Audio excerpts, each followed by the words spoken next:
Любителям переходить на Рутуб привет, вы продолжайте, мне приятно. Как раз туда контента навалил, переходите, смотрите, там уже залито видео по второму сезону Сатаны. Ссылка в описании. Поехали! Значит, где-то как-то существует какой-то магический модный мир, в центре которого обосновался князь тьмы. А на севере, юге, западе и востоке новые земли захватывают его слуги. Только представляете, так уж хорошо, удачно вышло, что людские геройские герои оказались мощными, сильными, крутыми и уже дошли до главного замка, зажав гниль в капкан. И тут уж ничего не поделаешь, пришлось Сатане с последним оставшимся приспешником телепортироваться туда не знаю куда, лишь бы спастись. Но, конечно, в скорейших планах возвращение домой и реванш в грядущей битве. А пока самое время осмотреться, разобраться, куда попали бедолаги. Спойлер, в Японию. Причем мало того, что местные улицы выглядят иначе, так еще и сами горемычные тоже изменились. Теперь буквально человеки. От старого облика осталась только одежда и босые пятки. К счастью, тут как тут объявилась полиция, что там на своем языке бормочут, говорят, мол, потерпевших нашли, они какие-то странные иностранцы и вообще косплееры.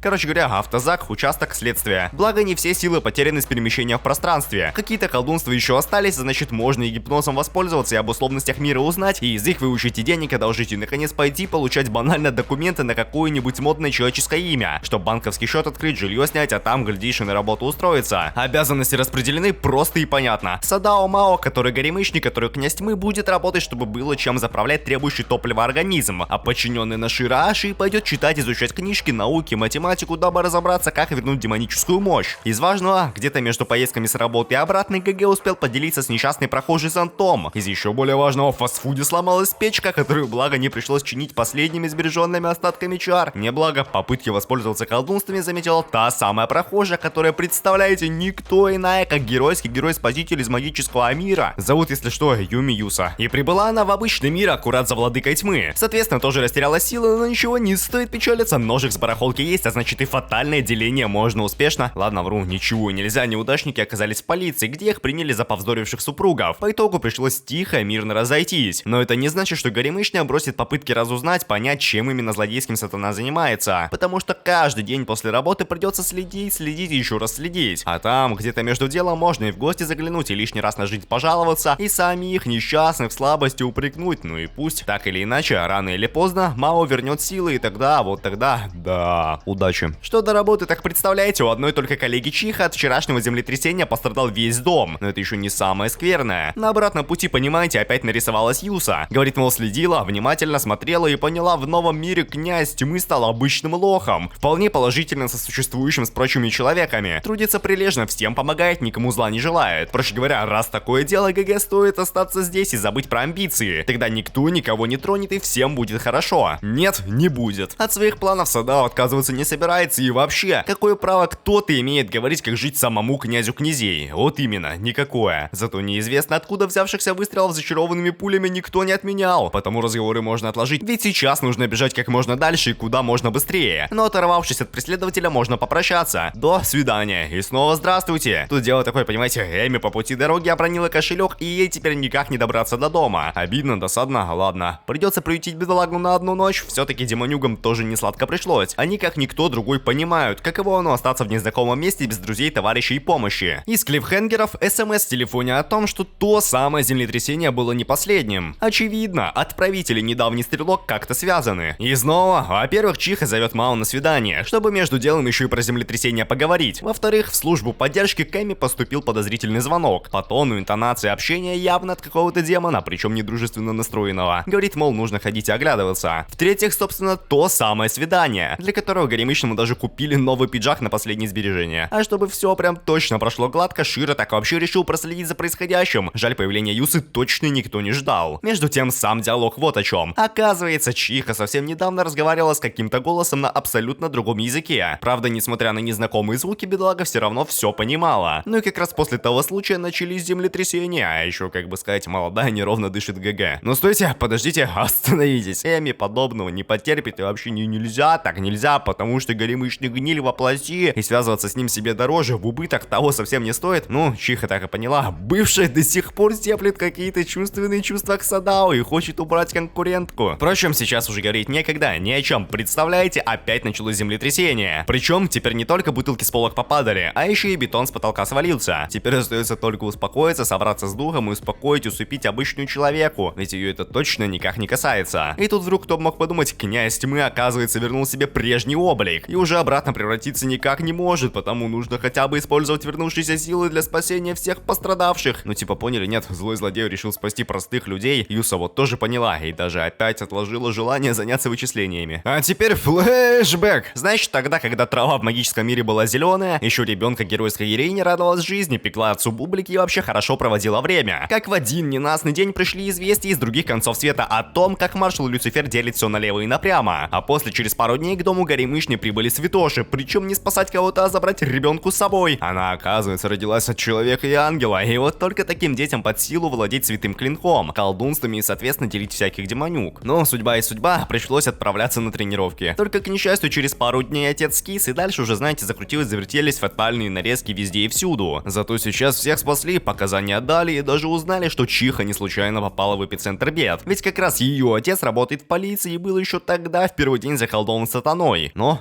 ладно. Что до разговоров Юсы с подругой, так у последней оказывается тоже тяжелая судьба и какие-то потери среди родных во время старых давних землетрясений. Но что хорошо, новая коллега, в отличие от прочих, не стала лезть в чужое дело и расспрашивать, что, да, как, куда, зачем. Спасибо! Лайк за такое великодушие. А насчет некогда занятых на проезд денег, так вот они. Теперь Горемычная Горемычному ничего не должна. Все в расчете, поэтому пошла она дальше по делам на работу. К несчастью, не дошла. С каблуками по лестнице, представляете, неудобно ходить и падать. Но ничего, к счастью, дома бедолаг как раз есть аптечка с почти всем необходимым, а чего не хватает, можно сходить докупить в ближайшей аптеке. Так что Ши расходит, не благо оставлять шизов наедине оказалось плохой затеей. Наэми не видит, что нашло, она, представляете, орет, кричит, руками машет, мол, как так, а вообще где это видно, гадано, какое право тварь имеет дышать и почему, с чего бы ему помогать людям и заботиться об окружающих, если он виновен от смерти ее отца. В общем, мама пришлось извиниться. Правда, извинений будет мало, слова не сработали и крики не остановились. И тут как раз без стука вошли Аша и Чиха. Последняя в шоке, так и знала, что потенциальный жених занят и ей ничего не светит. Значит, лучше плакать, хныкать, реветь и бежать куда подальше. И тут, понимаете, еще и хозяйка квартиры заявилась, и все бы ничего, только дама какими-то странными эпитетами жонглирует и мысли про скорые происшествия строит. Проще говоря, знает о том, что во всем замешано колдунское вмешательство. И вот как раз оно, Люцифер собственной персоны, даже крылья имеются. Но чтобы ни у кого не было сомнений, вот вам разрушенный дом. Чел, то есть реально сильный. Между тем, где-то по порталам летят, спешат еще какие-то другие герои. Только пока они в пути, пропускают самое важное. Здесь, представляете, помимо Люцифера объявился еще и главный святош всех святош. И как оказалось, это он тогда преждевременно закрыл портал с Горемычной. И именно он подстроил все беды, горести и несчастья, договорившись с Крылатым. И теперь они возьмут и разделят всех неугодных, растерявших силы. В общем, Горемычным опять и снова придется бежать, а там уже и Шира подстрелили, и Садао продырявили, и мост рушится, падает, ломается. Но ничего, не стоит печалиться, а ведь ГГ специально привел противников на центральную улицу, потому что уже понял, что тогда при землетрясении силы вернулись к нему от людских страхов и печалей. Только вот сам он вредить миру, приютившему неудачника, не собирался. Зато теперь мощь есть, барьер поставлен, зрители уснули, а значит самое время устроить фатальную резню. Коротко говоря, случилась положительная победа, и никто по итогу даже не пострадал. Ну а насчет помощничков, так они прибыли уже под самый конец веселья. Поэтому просто выслушали интересный, увлекательный, познавательный рассказ про доброго, хорошего, положительного князя тьмы. Плюс пришлось извиниться за землетрясения, вызванные отправляемыми сообщениями с предостережениями. Извините. Из важного, сам сатана никуда не вернется. Во-первых, на ремонт и починку последствий разрушений потрачено много сил, которых теперь межпространственных перемещений не хватит. Во-вторых, смена в фастфуде сама себя не отработает. Из НОО, помимо повышения ГГ до старшего сотрудника смены, в однокомнатной квартире случилось пополнение. Люцифер теперь будет жить вместе с демонюгами. Ему даже имя людское дали — Урушихара. Так мало того, еще компьютер купили, интернет провели, и все это на казенные кредитные деньги, которые кринж будет отрабатывать. Задача все та же, не пыльная, искать хоть какую-то информацию о потенциальных возможностях восстановить силы. Пока, правда, вместо подвижек в этой области Photoshop только и научился, что взламывать всякие удаленные системы, чтобы отвлекать Горемычную от работы. Но, так и быть, хорошие новости тоже имеются. Оказывается, в какой-то школе есть какой-то класс, заброшенный много лет назад. Судя по слухам, сущая мистика. К счастью, как раз в этом учреждении свободное от работы время учится Чиха. И она даже, представляете, готова выступить экскурсоводом. К несчастью, Юсу на экскурсию никто не звал, а она все равно, видите ли, пришла. Ну а по поводу тайны и когда-то там открытых прямо в том месте врат в другой мир, оказалось в инциденте как раз замешан Люцифер. И он просто забыл свою игрушку-погремушку. То есть никакой такой скрытой силы ждать не стоит. Зато, представляете, нежданно-негаданно клиффхенгер с какой-то обессилевшей, упавшей с лестницы особой. Особо рассказывать о ней нечего. Сузуна Камазуки недавно поселилась по соседству, и вот за недавнее неудобство принесла целую коробку с лапшой абсолютно бесплатно. А все потому, что хозяйка описала шизов на соседях как самых добропорядочных людей, к которым всегда можно обратиться за помощью. Помогите. О, а вот и она. Посылка счастья с помощью в виде витаминов. Если что, это не просто какие-то там полезные добавки, а самая настоящая настоящая сконцентрированная святая энергия, присланная прямиком из другого мира. Как говорится, горемычная может пользоваться на здоровье, только злоупотреблять не стоит. Тем временем продолжается ежедневная слежка. И, ну, представляете, замечено, что в однокомнатной квартире очередное пополнение. На этот раз так вообще женщина, та самая соседка. Еду готовит за больным, ухаживает, учит холостяков покладистой жизни. А то, что слежка в очередной раз провалилась из-за падения с лестницы, так это мелочи. Главное, можно успешно покушать, поговорить по душам, и того хуже, узнать, что у Садао очередная любовная поклонница. Попытки отговорить бесперспективные. Но на всякий случай, вот номер телефона для связи. Успехов. К слову, первый шаг в виде обеда на работу уже сделан. Что до связи с другим миром, так там все стабильно, нестабильно, шума особо не поднимают, но и подробности об исчезновении и пропаже главного святоши не знают. Другими словами, нужно ходить и оглядываться. А то вдруг мало ли что, всякое бывает, все может быть. Например, нападение прямо в магазине и вовремя пригодившиеся чудодейственные силы витаминов. Благо никто не пострадал, обидчик сбежал, не благо звонок от чиха, у нее трагедия, горе, проблема, фатальная депрессия, и все из-за того самого любовного обеда. Беда, да. А все вот эти любовные разборки и интриги я с радостью пропущу. Все, что вам нужно знать, чиха прямо так на всю улицу призналась князю тьмы в любви. Ее прямо вообще ничего в известных о гнилом прошлом обстоятельствах не смущает. Правда, смущает то, что Сузуна все сказанное случайно услышала. Но, впрочем, ладно, ей уже пора идти за Эми, все-таки договорились сходить за покупками, а обновить гардероб. Только до того в диалоге на станции, представляете, между делом выяснилось, что вообще-то Камазуки тоже из того другого мира. О чем каким-то чудным образом никто до сих пор, сложив 2 плюс 3, не догадался. Если подробнее, бедолага служит в рядах какой-то там инквизиции, занявшейся расследованием слухов о скисании геройской героини и предательства руководителя. А судя по имеющимся собранным данным, все абсолютная ложь. Ведь горемычная не только выжила, но и от планов по делению горемычного пока вроде, наверное, не отказалась. Еще если что, чтобы прям точно прояснить ситуацию, недавнее нападение в магазине никак с Сузуна не связано. Из грустного, напротив фастфуда открылся еще один с другим названием, вывеской помоднее и меню попитательней. Так что клиентов примерно 0. Если не считать модника, заглянувшего поинтересоваться, как тут обстоят дела у конкурентов. Как видите, никак. Значит, придется уже шире идти на сбор данных о том, кто собирал данные. Вот. Что до инквизиторши, так она заложила в ломбард какое-то мощное магическое кольцо, чтобы на полученные деньги прикупить всего необходимого. И теперь нужно прямо незамедлительно обязательно направляться на работу к Садао. Помянем. Если вам оно вдруг интересно, сейчас расскажу, знаете, в чем цимис сей оказии. Получается, Рика та самая, которая коллега Эми будет разбираться в любовных треугольниках, в то время как Широ за соседним столом расследует бизнес конкурентов, чтобы Садао, ждущий докладов, не просто приободрял сотрудников пылкими речами, а сделал какие-то подвижки в сторону завлечения клиентов, и по итогу все сели и наконец вместе разобрались, куда и как двигаться с имеющимися проблемами и обидами прошлого. Собственно, чтобы посвятить Рику в курс дела, Аша так и решил рассказать обо всем с самого начала. Мол, давным-давно была у него с Мао общая компания, которая занималась строительными схемами, человеческими мемами и прочей инфраструктурой. А Юса как раз работала на конкурентов, правда так, несерьезно, а временно. Только вот по факту все серьезно, и однажды всего один неполученный грант лишил контору Садао всего, что бедняги заработали. Таким образом, неудачники пришли к однокомнатной квартире, которую сейчас имеют. Только вот Эми все не уймется, и ей до сих пор не дает покоя, что бывшие конкуренты живут себе спокойно, никого не трогают. Поэтому это она здесь злодейка, это она воду мутит и мешает тупо существовать. В общем, Рика все поняла, утешила. Спасибо, пожалуйста.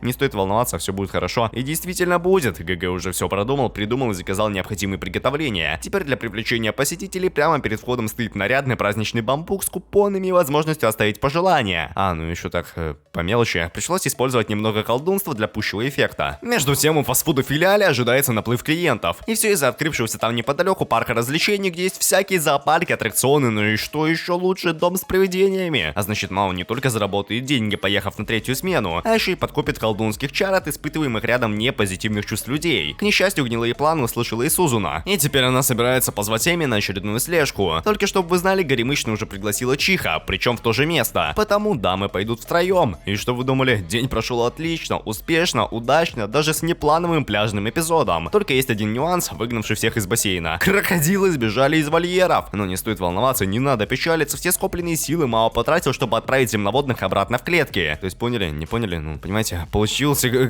какой такой хороший, добрый, спас человеков. Молодец. Не с грустного, Широ уже несколько дней не здоровится. Переел гнилой лапши. Ему даже скорую пришлось вызвать. Но что еще хуже, Сузуна встретилась с модником, а значит флешбэк. Если по делу, молодая безо всякого зазрения совесть работала инквизитором. Все. И пусть она понимала, что где-то губит совсем невинных, никаких проблем работа не вызывала, несмотря на то, что всякие главные главы и святош всегда выходили сухими из воды, хоть сами толкали людей на всякие математические действия. И вот теперь пусть даже выход совсем не выход, но долг никто не отменял. Надо, значит надо. Камазуки все решит, и князя тьмы тоже решит. Перед тем, как конечно, окончательно сообщив о своем решении Эми. Да, честно говоря, в шоке, и Чих, понимаете ли, тоже да. Говорит, мол, нет, нельзя, так неправильно, вообще Мао хороший, он вон какой хороший, сколько всего хорошего сделал. И так целый диалог. Нет, хороший? Нет, не хороший. Нет, плохой. Да, хороший. Нет, не да, ну нет же, нет, да. В конце концов объявился модник, который тот самый уже ранее нападавший на Горемычную. Он, чтобы вы знали, Архангел Сариэль, собственной персоны, пришел забрать священный меч и завершить начатое незаконченное геройской героиней дело. К несчастью, Чиха даже не успела позвать на помощь. К счастью, ГГ получил звонок от матери уснувшей. Говорит, мол, спасибо, пожалуйста, что присматриваете за дочкой. Она сейчас не рядом с вами случаем, а то дома уже должна быть, а ее нет. Тут-то Садао и понял, нужно звонить Урушихаре. Он, благо Photoshop, уже давно установил жучок для слежения за Юсой. Правда, сейчас, судя по геолокации, объект движется строго по прямой линии прямо сквозь здание. Причем впереди по траектории больница, где как раз лечится Шира и как раз отдыхает Святоша. Ну, вернее как, дед уже здоров и даже способен выполнять прямые попадания. Но ничего, Мао уже едет на помощь. Правда, Сариэль почуял приближение гнили. И пока сам расправляется с непослушной Горемычной, отправил Сузана разобраться с обессилевшим сатаной. И тут, понимаете, какая драма. Барьер-то Горемычный прошел, только тут же объявилась инквизиторша. Причем атакует не во всю силу и вообще почти ничего не делает. Она, правда, сначала было не поняла, что ГГ все понял. И вообще демонюги изначально знали, кто такая эта новая соседка. И Аша отравился от того, какой святошей была заготовлена еда. Но ничего, все равно все ели, радовались, общались, нормально сосуществовали. А тут вот раз, и вдруг такое. Ну, как уже поняли, Садао все понял, поэтому знает. Камазуки поняла, обработала свои ошибки, то и не препятствует, ведь явно надеется на лучший исход. Между тем, дед пришел к Люциферу, предлагает заново заключить взаимовыгодное соглашение. А это значит, что пока Мао будет получать по лицу, в небе начнет скапливаться еще больше магической силы, которую Сариэль сможет успешно использовать. То есть,